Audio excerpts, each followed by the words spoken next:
और यज्ञ किस तरीके से सफल होते हैं, इसमें क्या क्या चाहिए, कैसे कैसे चाहिए, ये हमारा इतिहास गवाह इस बात का।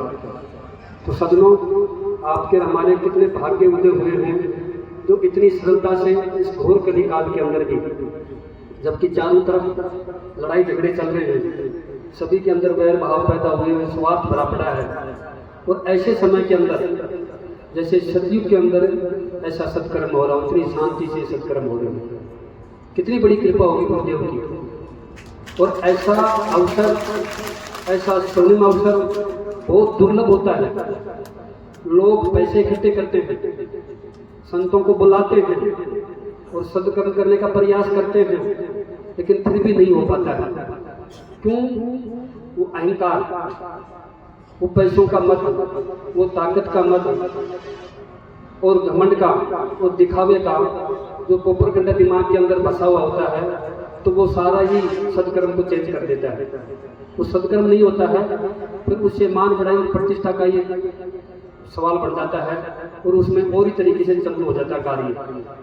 लेकिन यहाँ शुरू से ही किसी प्रकार का ऐसा दिखावा, बढ़ावा, चढ़ावा नहीं रखा गया है।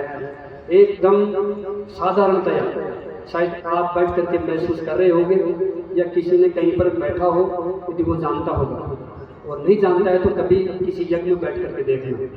जितनी पूजा, जितनी व्यवस्था, जितना संयम और सतर्कता का ध्यान रखा गया है, शायद ही कहीं रखा जाता हो।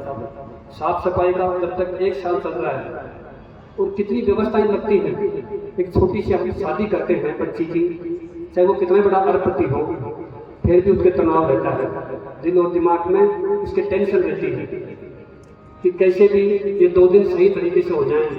कितना तनाव होता है। मेरे पास बहुत लोग आते हैं, मतलब पूछो मत, शायद उसकी जिंदगी का बहुत बड़ा तनाव होता है शादी ब्याह का, कि सरलता से, सुगमता से छूट जाए। और ऐसे सत्कर्मों का तो सबको टेंशन होता है। पूरा धर्म एक इंगित होता है, यदि ऐसे सत्कर्म यदि खंडित होते हैं या किसी प्रकार की बुराई पैदा होती है ऐसे सत्कर्मों के माध्यम से, तो पूरा धर्म कलंकित होता है। और इतना बड़ा संकल्प लेना हंसी खेल नहीं है, कोई छोटी बात नहीं है। हम छोटा सा कार्य करते हैं, उसमें कितना डर लगता है। तो ये तो सार्वजनिक रूप से और सर्व समाजों को साथ लेकर के, और पूरी दुनिया देख रही है। आज सोशल मीडिया का जमाना है, 1 सेकंड के अंदर पहुंच जाती है, वो सब निराकरण कर लेते हैं 1 सेकंड के अंदर क्या चल रहा है। लेकिन ये संतों की महत्वता और संतों की कृपा है जो इतनी सरल तरीके से ये हो पा रहे हैं, और वो सिद्ध योगी बाबा बालनाथ जी की अति विशिष्ट कृपा है। इसमें कोई संशय नहीं होना चाहिए, क्योंकि हम इसको साक्षी रूप में कर रहे हैं, प्रत्यक्ष रूप में कर रहे हैं। तो सज्जनों, ऐसा अवसर कभी भी नहीं आएगा।